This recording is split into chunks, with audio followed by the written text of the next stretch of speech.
안녕하세요. 저는 이제 마흔이 코앞인 남자입니다. 저는 몇 년 전 결혼을 했다가 크게 실패를 했었는데요. 그때는 저를 속인 사람들이 너무 밉고 거기에 속아 넘어간 제 자신이 너무 한심스러웠습니다. 하지만 이제 시간이 지나고 생각을 해보니까 제 탓을 할 게 하나도 없더라고요. 괜히 그런 사람들 때문에 한동안 사람들도 못 믿고 혼자 자책을 하고 있던 그 시간들이 너무 아깝다는 생각에 여러분들은 저처럼 자책하느라 그동안의 시간을 헛되이 보내지 마시라고 사연을 써봅니다. 저는 5년 전 노총각이라는 타이틀을 달고서 여기저기 맞선을 보러 다녔어요. 다행히 돈을 꽤나 잘 버는 편이라 결혼업체에 가면 높은 등급을 받을 수가 있었습니다. 하지만 아무리 돈이 많다고 해도 마흔이 가까워질수록 좋은 인연을 찾기란 하늘의 별 따기였어요. 그렇게 맞선만 보기를 수십 차례였습니다. 처음 아내를 만난 것도 맞선 장소였어요. 하지만 특이한 점은 아내가 맞선 상대는 아니었다는 거였죠. 이상하게 저와 매칭되시는 분들은 저와 취미가 맞지 않거나 외모가 제 스타일이 아니었어요. 외모가 제 스타일이셔서 이야기를 하다 보면 서로 관심사가 공통된 부분이 없으니 대화가 몇 번 이어지지도 않았고, 외모가 제 스타일이 아니면 저도 딱히 잘해보고 싶다는 생각이 안 들더라고요. 그런데 그날은 유독 그분이랑 대화 코드도 안 맞고 모든 게 마음에 들지 않았었습니다. 이야기를 하는데 자기가 관심 없는 이야기라며 제 말을 툭툭 끊어버리고, 심지어 대놓고 얼마나 버시냐면서 물어보셨었죠. 그분도 나름 전문직이셔서 자기만의 프라이드가 상당히 강하시더라고요. 그러다 보니 어떻게든 손해보는 장사를 하지 않으려고 하셨습니다. 아무리 연애를 건너뛰고 결혼부터 생각하는 맞선 자리라곤 하지만 그래도 대놓고 결혼을 하나의 장사처럼 취급하시는 분이랑은 저도 더는 이야기가 하기 싫었습니다. 그래서 저도 모르게 할 말이 없어서 말도 제대로 안 하니까 그 여자분도 자존심이 상했었는지 더는 할 이야기가 없을 것 같다면서 자리에 앉은 지 30분도 채 지나지 않아서 일어나시더라고요. 저는 그분을 잡지도 않고 잘 가시라며 의례적인 인사를 건넸고, 괜히 그분과 엘리베이터도 함께 타고 싶지 않아서 저는 더 앉아있다가 가겠다고 했어요. 먼저 그 여자를 보내고 혼자 그 넓은 테이블에 앉아있는데 매니저가 저에게로 오더라고요. 그러고서는 서비스라면서 작은 디저트를 내놓았습니다. 여기 서비스예요. 편하게 이용하시고 다음에도 또 저희 매장 이용해주세요. 아니, 커피 2잔 시켰는데 무슨 서비스예요? 아, 새로운 디저트라서요. 랜덤으로 각 테이블에 신메뉴 서비스 드리고 있어요. 그리고 주위 테이블을 둘러보니 그 말은 진짜인지 각 테이블에 조그만 디저트가 하나씩 있더라고요. 괜히 머쓱해져서 감사하다는 말을 하고 혼자 디저트를 뒤적거리다가 결국에는 안 먹고 나왔습니다. 계산을 하려는데 디저트를 건넨 매니저가 먼저 말을 걸더라고요. 손님, 저희 매장 자주 이용하시죠? 그런데 그동안 쿠폰을 안 찍으셨더라고요. 이러면 안 되긴 하는데 여기 제가 기억나는 횟수만 일단 도장 찍어놨어요. 그러면서 저에게 도장이 가득 채워진 쿠폰을 여러 개를 내미는 겁니다. 저는 당황스러워서 필요 없다고 거절하려는데 막무가내로 그걸 카드와 같이 제 손에 쥐어주더라고요. 얼떨결에 쿠폰을 받아서 다시 돌려주기도 못해서 그냥 감사하다고 하고 가게를 나왔습니다. 그리고 밖에 나와서 그냥 쿠폰을 버리려고 보는데 쿠폰의 앞면에 메시지와 번호가 적혀 있더라고요. 그 매니저는 자기 번호를 써놓고 연락달라는 문구를 적어놓고 저에게 그 쿠폰을 준 거였습니다. 처음엔 어처구니가 없어서 그냥 버려버릴까 했었는데 아무래도 남의 번호가 적힌 걸 그냥 아무데나 버리긴 꺼려져서 집에 가서 버려야겠다는 생각으로 일단은 집으로 돌아왔습니다. 그런데 집에 가서 보니 제 명함 지갑을 두고 왔더라고요. 제가 사업을 하는 사람이라 여기저기 명함을 드릴 일이 많아서 꼭 들고 다니는데 그때도 처음 인사를 하면서 명함을 드린다고 꺼내놓고는 깜빡하고 두고 온 것이었습니다. 제 명함이야 다시 파면 되지만 몇몇 거래를 안 한 거래처 명함들도 있어서 꼭 찾아야 했습니다. 그래서 급하게 가게로 전화를 걸어보니 바쁜지 몇 번을 걸어도 전화를 안 받더라고요. 그래서 다급한 마음에 저에게 번호를 준 직원에게 전화를 걸었고 그 매니저는 그 사이에 퇴근이라도 했는지 제 전화를 금방 받았습니다. 여보세요? 아까 가게 직원분 맞으시죠? 아, 안녕하세요. 이렇게 빨리 전화 주실 줄은 몰랐는데. 다른 게 아니라요. 혹시 가게에 명함 지갑 분실물 없었나요? 그게 저한테 중요한 거라 꼭 찾아야 되거든요. 글쎄요. 저도 손님 나가시고 바로 퇴근해버려서요. 가게는 전화 안 받던가요? 네, 바쁜지 몇 번을 걸어도 안 받더라고요. 어차피 저 아직 그 근처니까 제가 가서 확인해 드릴게요.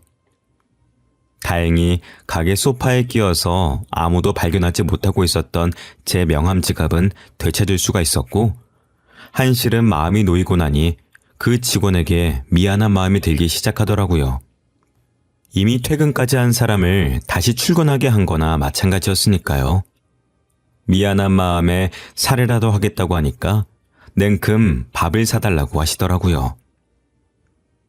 사례하겠다고 했으니까 그걸 싫다고 할 수도 없어서 약속을 잡았습니다. 그런데 매번 가게에서만 마주치다가 밖에서 작정하고 꾸민 모습을 보니 너무 예쁘더라고요. 왜 그동안 그렇게 예쁜 모습을 못 알아봤나 싶을 정도였습니다. 그날 대화를 하는데 정말 오랜만에 여자랑 웃으면서 이야기를 했어요. 저랑 관심사며 취미며 비슷하더라고요. 저는 활발하게 움직이는 걸 좋아하는 편이라 가지고 혼자 뭔가를 계속하는데 목공예도 배우고 직접 의자나 테이블 같은 걸 만드는 걸 참 좋아라 했습니다. 그런데 그분은 집 인테리어에 관심이 있어서 간단하게 붙이는 벽지도 직접 붙이고 조명이나 예쁜 소품들로 집을 꾸미시는 걸 좋아한다고 하시더라고요. 매번 업체에서 등급을 매겨 저랑 비슷한 수준의 여자를 소개해 주니까 늘 자기적인 만남에 저도 모르게 이것저것 제곤했었는데 그런 것 없이 만나서 이야기를 하니까 저도 편하게 시간을 보낼 수가 있었습니다. 그 후로 그분은 종종 연락이 왔고 결국엔 연인 사이로 발전했고 결혼까지 골인했습니다. 결혼 후 아내의 카페도 차려주고 처가댁도 이사를 시켜드렸습니다. 장모님이 혼자서 두 자매를 키우셨는데 작은 투룸 월세에서 살고 계시더라고요. 마침 제가 가진 아파트에 세입자들이 나간다고 하길래 장모님께 공짜로 살게 해드렸습니다. 제가 결혼을 하고 1년도 지나지 않아서 처제도 결혼을 했고 혼자 계신 장모님이 걱정이 돼서 명절이 아니어도 처가 식구들끼리 만나서 자주 시간을 보냈습니다. 그렇게 결혼을 하고 반년 동안은 정말 아무런 걱정도 갈등도 없이 행복한 나날이 이어졌죠. 그런데 처제가 어느 날 새벽에 저희 집으로 찾아오면서 그 평화로움도 깨져버렸습니다. 언니, 그 사람이 도박에 빠져서 집도 경매로 넘어가게 생겼어. 그게 무슨 말이야? 도박이라니. 언제부터? 번듯해 보이던 동서는 언제부터 도박에 빠졌는지 어느 순간부터 집에도 잘 안 들어오고 주말이면 친구들과 골프를 치러 가겠다고 나가놓고 담배와 술 냄새를 풀풀 풍기면서 들어왔대요. 원래 동서는 술도 잘 안 마시고 담배도 안 피우던 사람이라 처제도 이상하다고 생각을 해서 추궁을 해봤는데 끝까지 아무런 일도 아니라고 했었다는 겁니다. 그래서 처제도 이제 어떻게 된 일인가 고민하고 있었는데 순식간에 집에 빨간 딱지가 붙었다고 합니다. 알고 보니 이미 두 사람이 결혼할 때쯤부터 도박에 손을 대기 시작했고 멀쩡하게 번 돈을 죄다 도박에 쓰면서 결혼 후 생활비부터는 다 마이너스였어요. 처제는 아무것도 모르다가 가압류까지 당하고 나서야 사실을 알게 된 거였고요. 그때가 결혼한 지 1년도 지나지 않았을 때였습니다. 처제는 백방으로 돈을 찾아다니기 위해서 돈도 벌고 여기저기 돈을 빌려댔지만 그걸로는 턱도 없었습니다. 그나마 돈이 있던 저는 갚아주면 또 똑같은 일이 반복될 거라며 처제가 다른 사람에게 돈을 빌리는 것까지 막아섰으니 저에겐 빌려달라고는 안 하더라고요. 저는 괜히 집에 가면 마음만 안 좋을 것 같아서 처제더러 저희 집에서 잠시 같이 지내자고 했습니다. 처음엔 민폐를 부린다며 거절을 했었지만 하루는 집에 다녀오더니 이혼하겠다고 선언하더라고요. 나 이혼할 거야. 이미 같이 살고 있지도 않지만 같이 사는 건 더 못하겠어. 무슨 일인데 이제 도박은 안 하는 거 아니야? 너한테 그렇게 심하게 걸려놓고 이서방은 아직도 정신을 못 차렸대? 이제는 아예 집에서 도박판을 벌리고 있더라고. 빨간 닭지 정도면 다행이지. 아예 집이고 뭐고 싹 다 날아가게 생겼어. 집에서까지 도박을 한다고? 차라리 경찰에 부르지 그랬어. 경찰 불러도 그때뿐이죠. 어차피 금방 다시 나오면 똑같을 거 해봤자 뭐해요. 그 이후로 처제는 아예 저희 집에서 살았고 동서는 그런 처제를 찾지도 않았습니다. 결국에는 처제도 더는 상황이 나아질 것 같지 않다며 결혼한 지 딱 1년 만에 이혼을 했습니다. 하지만 장모님이 아시면 말도 없이 이혼했다면서 혼날까봐 이혼 사실을 숨기고 그 후로는 저희 집에서 지냈습니다. 장모님이 이혼한 걸 모르시니 처가로 들어가라고 할 수도 없는 노릇이었으니까요. 그래도 처제와 사이도 좋은 편이어서 셋이서 친구처럼 지냈습니다. 그런데 문제는 처제와 사이가 가까워져도 너무 가까워진 게 문제였습니다.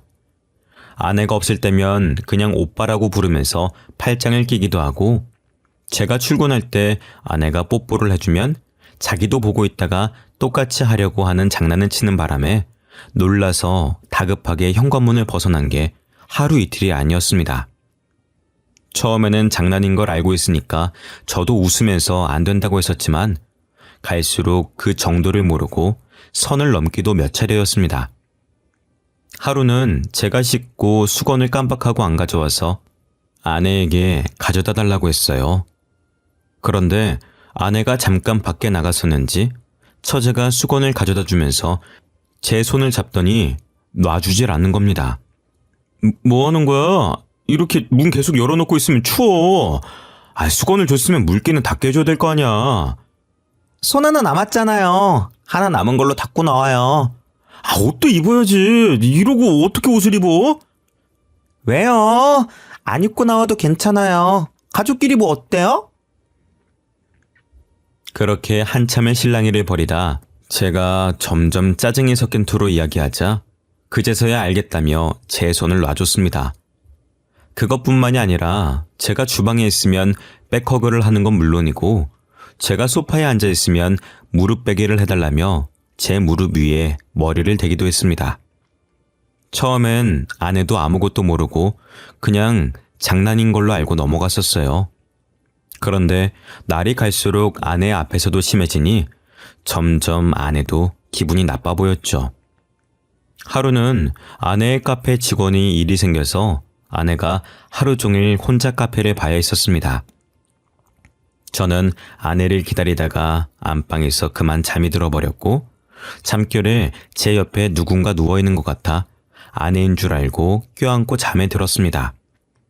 그런데 새벽녘에 절 깨운 건 다름 아닌 아내의 호통소리였죠. 화들짝 놀라서 눈을 뜨니 아내가 침대 옆에 서서 저를 내려다보고 있었습니다. 제가 뭘 잘못했나 하는 생각과 동시에 제 품에 안겨 자고 있는 처제를 발견했죠. 저는 깜짝 놀라서 처제를 밀쳐냈어요. 제가 밀어내니 처제도 그제서야 잠에서 깨더라고요. 언니, 아직 해도 안 떴는데 왜 소리를 질러? 여보, 이거 오해인 거 알지? 처제가 왜 우리 안방에 들어와 있는지 모르겠는데 진짜로 아무 일 없었어. 지금 이렇게 옷도 다 입고 잠들었는데 무슨 일이 있었겠어? 지금 무슨 일이 있었는지 없었는지가 중요해? 지금 이 꼬락서니를 보고 아무런 생각이 없게 생겼어? 언니, 왜 그렇게 예민하게 반응해? 그냥 자자. 이러는 거 보기 싫었으면 일찍 들어오던가. 처제는 당황스럽지도 않은지 뻔뻔하게 아내의 신경을 긁어댔습니다. 뭐 별일도 아닌 걸로 화를 내내는 듯 이야기를 하더라고요. 뭐가 별일이 아니야? 엄연히 너희 형부야. 너 이런 식으로 할 거면 그냥 집으로 가. 내가 엄마한테 다 말할 거야. 고생하다 겨우 집에 왔는데 꼴이 이게 뭐야? 아내는 카페 마감할 때쯤 술에 취한 진상 손님들이 카페에서 시비가 붙는 바람에 결국엔 경찰까지 부르고 가게 정리까지 하고 오느라 늦은 거였는데, 그렇게 고생을 하고 왔더니 저와 처제가 나란히 안방 침대에 누워서 자고 있었으니 당연히 화가 날 만했습니다. 아무리 가족이어도 지켜야 할 선은 있으니까요. 처제는 처제방 따로 줬잖아. 그런데 왜 여기까지 와서 잔 거야? 내 방 매트리스는 싸구려란 말이야. 여기 침대가 훨씬 푹신하고 넓잖아. 언니도 없는데 내가 누워있을 수도 있지. 내가 객식구라고 차별하는 거야? 이건 차별하고 말고의 문제가 아니잖아. 애초에 내가 누워서 자고 있는데 처제가 왜 여기로 올라와서 자? 아무리 가족 같은 사이여도 그러는 건 아니지. 됐어. 당신은 상종도 하지 마. 너 그냥 나가. 이제 더는 못 봐주겠다. 그동안 선 넘는 거 참아줬더니 어디까지 기어올라? 넌 언니가 우습니? 만만해? 아내는 그동안 화가 많이 쌓였는지 엄청 화를 냈습니다. 아내와 만난 이후로 그렇게까지 화를 내는 모습은 그날 처음 봤죠. 그런데 그것도 잠시, 처제의 폭탄 발언에 순식간에 방은 싸늘해졌습니다. 왜? 언니도 내 남편이랑 이랬잖아. 아니야? 무슨 소리를 하는 거야? 아직 잠이 덜 깼어? 알고 보니 처제가 결혼을 하기 전부터 아내는 동서와 바람을 피우고 있었습니다. 아내는 저와 결혼한 후 제 돈으로 도박을 했었는데, 그 도박판에서 만난 게 처제의 남편이었죠. 그렇게 만난 두 사람은 몰래 바람을 피우면서 저와 처제 몰래 스릴을 즐겼고, 결국엔 처제가 두 사람의 불륜 현장을 잡아내고야 말았던 겁니다. 처제는 배신감에 언니도 남편도 너무 싫었지만, 그래도 가족을 끊을 순 없는 인연이니 남편과 이혼만 하고 언니가 그 불륜 상대라는 걸 알고 있다는 걸 알리지 않고 있었습니다. 괜히 가족과 사이가 멀어질까봐 배려한 거였는데, 자기는 아예 바람을 피웠으면서 자기가 당하니 기분 나빠하는 꼬락서니가 처제는 어이가 없었던 거였죠. 대놓고 복수하진 못하고 그냥 신경만 조금 긁으려는 것뿐이었는데, 그런 엄청난 사실을 알고 있으면서 어떻게 아무렇지 않게 있을 수가 있겠어요. 결국엔 처제도 얼마 참지 못하고 알고 있던 사실들을 내뱉어버린 거였습니다. 그동안 내 전남편 만나고 다녔던 거 다 알아. 그 사람 입으로 직접 들었으니까. 내가 이혼하고도 만나나 싶어서 사람 붙였더니 아직도 만나고 다니더라? 뭐라고? 네가 그걸 어떻게 알아? 그리고 언니, 애초에 형부 사랑해서 한 결혼도 아니었잖아. 그런데 뭘 그렇게까지 질투를 해? 형부가 언니한테 돈만 주면 만사 오케이 아니야? 뭐라고? 네가 어떻게 그걸... 엄마가 언니를 얼마나 끔찍하게 아끼는지 뻔히 아는데 처음 보는 형부는 두 손 들고 환영했으니까 이미 검증도 다 됐다는 거 아니겠어? 엄마가 언제 그렇게 네 형부를 두 손 들고 환영했다고 그래? 두 사람 이야기하는 거 다 들었어. 엄마 회사에서 형부 정보 빼돌려서 언니한테 준 거잖아. 내가 아무것도 모를 줄 알았어? 둘 다 제정신 아니야. 형부 가지고 논 거잖아. 사실 장모님은 제가 가입한 결혼업체에 커플 매니저로 일하셨었는데, 제 가입 정보에 적힌 연봉을 보고 자기 딸이랑 연결시키려고 수를 쓴 거였습니다. 그래서 유난히 저랑 안 맞는 여성분을 골라서 제 맞선에 내보내고 장소는 자기 딸이 일하는 호텔 카페로 잡은 거였죠. 호시탐탐 아내는 저를 꼬실 기회를 노리고 있었고 꼼짝없이 거기에 걸려든 거였습니다. 모든 사실을 들었는데도 사실 믿기지가 않았어요. 아무리 사람마다 결혼하는데 중점을 두는 곳이 다르다고 하더라도 마냥 돈만 보고 이렇게 계획적으로 접근해서 결혼까지 하는 게 흔한 일인가요? 업체에 소송을 하려고 해도 이미 장모님은 저와 아내가 결혼도 하기 전에 그만두셨고 회사 입장에서는 딱히 할 수 있는 조치도 없을 테니 답답할 노릇이었죠. 솔직히 언니, 도박할 돈 때문에 형부랑 결혼한 거면서 뭘 그렇게 화를 내? 왜? 언니가 남의 가정 깨뜨릴 땐 괜찮고 남이 언니 가정 부수는 건 싫어? 대체 내가 언제 바람을 피우고 언제 도박을 했다는 거야? 증거 있어? 당연히 있지. 언니, 요즘에도 내 전남편 만나서 같이 도박하러 다니더라. 뭐 같이 사기라도 치려고 다니는 거야? 그렇게 해서 좀 벌긴 했고? 잠깐만, 도박이라니 그건 또 무슨 소리야? 그러면서 처제는 당당하게 일주일 전에 찍힌 영상을 보여줬습니다. 누가 봐도 제 아내와 동서였고 두 사람은 다정하게 팔짱도 끼고 심지어 길거리에서 껴안고 난리를 부렸더라고요. 당신 이거 뭐야? 이 영상 사실이야? 저렇게 당당하게 불륜을 저지르는데 저만 모르고 있었던 것도 어이가 없었죠. 처제 이야기를 들어보니 처음엔 동서도 그렇게까지 도박 중독은 아니었다고 합니다. 결혼할 때까진 그냥 가끔 친구들과 한 게임 하는 수준이었으니까요. 그런데 결혼을 하고 나서 본격적으로 아내가 동서를 데리고 도박을 알려줬습니다. 두 사람이 눈이 맞아서 바람을 피우며 아내는 도박을 하러 동서와 함께 다녔고, 그러니 동서도 결혼 후 벌어오는 돈을 족족 도박에 쏟아붓고, 생활비는 마이너스의 대출도 정도를 넘어서서 이자조차 제대로 못 낼 정도였던 겁니다. 아내는 제가 주는 돈이 한계가 있으니 매번 조금씩 동서에게 빌렸었고, 동서도 돈이 급해지니 아내에게 빌린 돈을 갚으라고 했었지만 아내는 돈이 없다면서 배째라는 식으로 돈도 안 갚은 거였습니다. 사실 도박빚은 차용증도 안 쓰고 그 돈이 도박으로 인한 거면 안 갚아도 법적으로 채무자에게 갚으라고 하지 않기 때문에 아내도 그걸 알고 그렇게 나간 거였죠. 동서는 뭣도 모르고 자기 혼자서만 뒤집어 쓰게 생겼으니 화가 난 겁니다.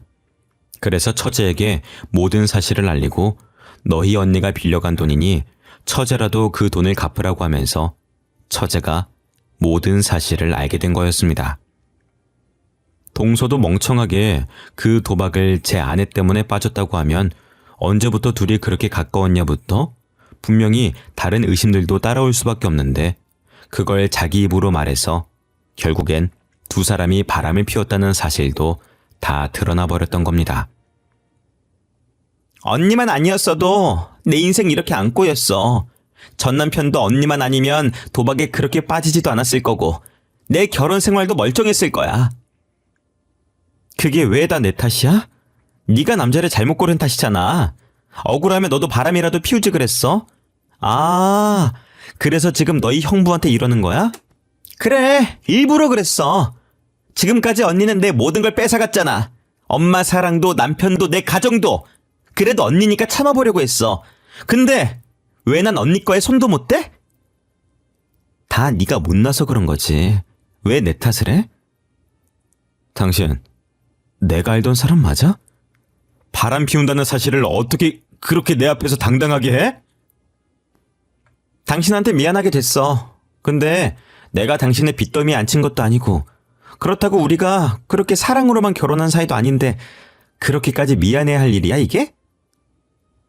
뻔뻔하게 나오는 아내의 말을 들으니 너무 화가 나면 말이 안 나온다는 게 무슨 말인지 알겠더라고요.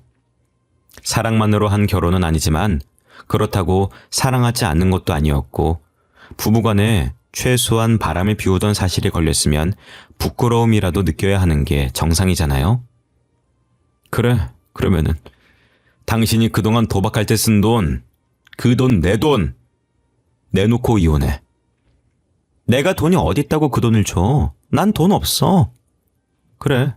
그러면은 일단 당신 카페부터 도로 내놔.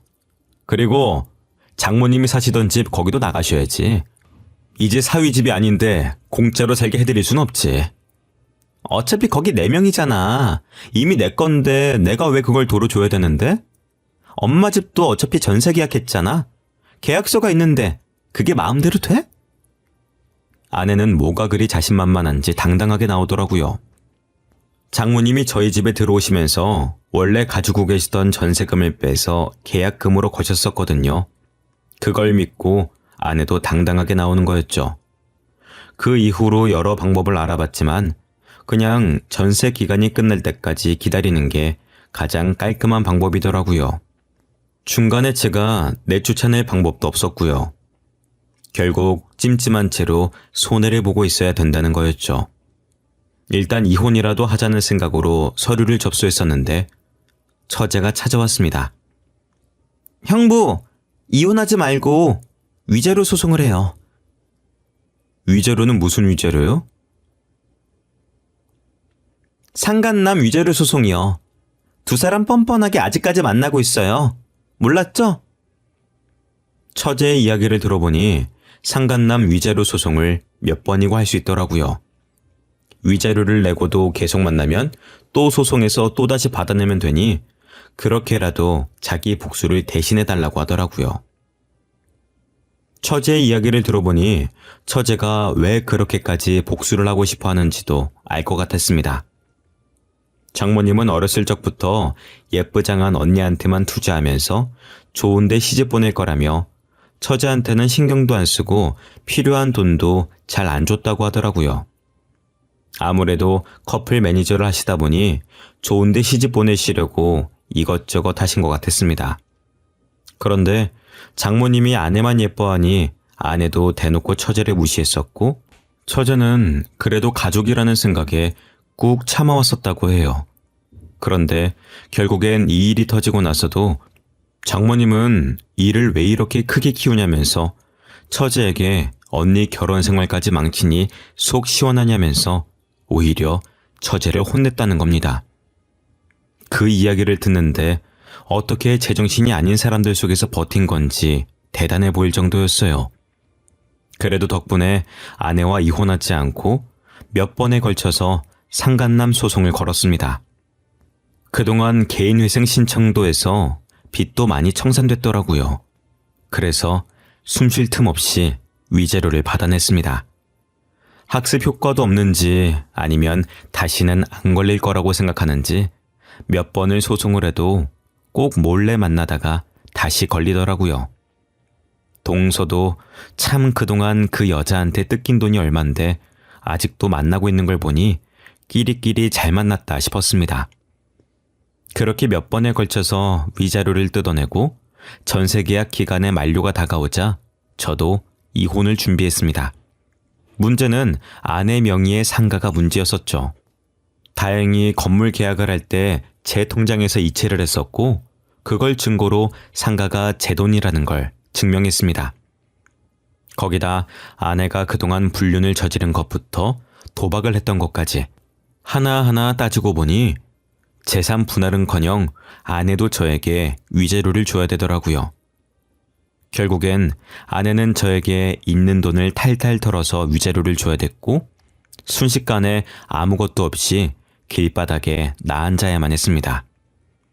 그동안 아내는 카페 안에 있는 작은 휴게실에서 자고 먹고 생활했었나 보더라고요.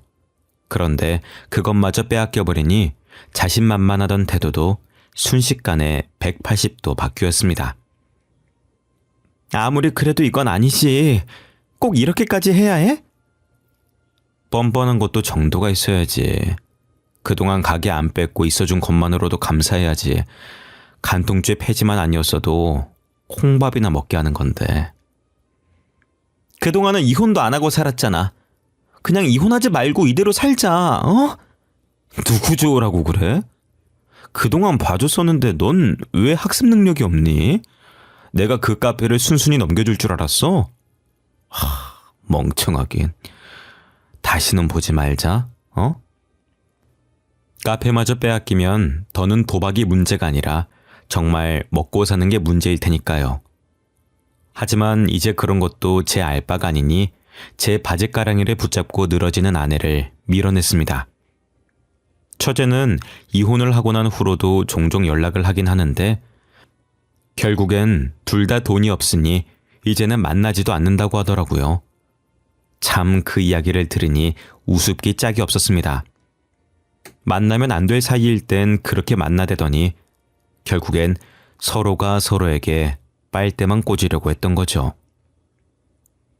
동서도 아내가 카페는 안 뺏길 거라며 호언장담을 하는 말을 철석같이 믿고 있었다가 결국엔 다 빼앗기고 위자료까지 줘야 한다는 소리를 들으니 더는 빼먹을 것도 없다 싶어서 뒤도 안 돌아보고 그 관계를 정리했다더라고요.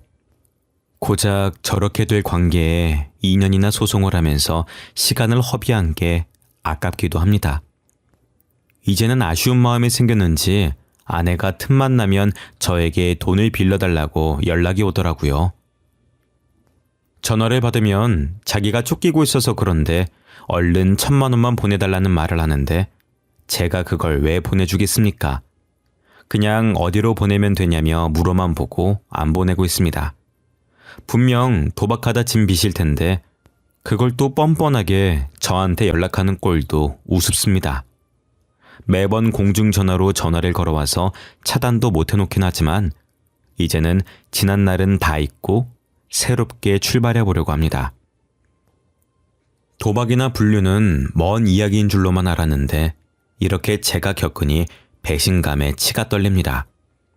복수를 하는 것도 중요하지만 앞으로의 제 시간을 복수에 더 허비하지 않으려고요. 지금까지 제 이야기를 들어주셔서 감사드립니다.